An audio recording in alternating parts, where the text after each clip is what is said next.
furnace, we're going to be installing a new return air drop. Current one is not adequately sized.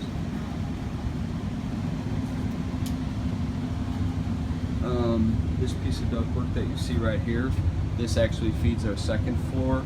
Looking at putting a damper system in here, so we would end up with 3 dampers, 2 at 16 by 8 and 1 at 14 by 8.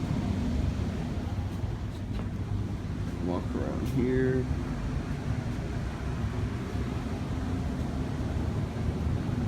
Back,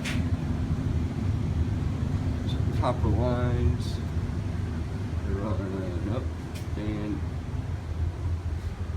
and out. Our AC sits right on the outside of the wall here.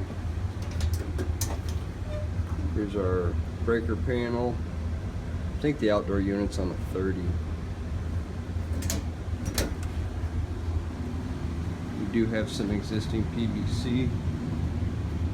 Looks like it goes into a concentric kit. Redo that, it's just ran real ugly, sloppily. Seal the ductwork down here.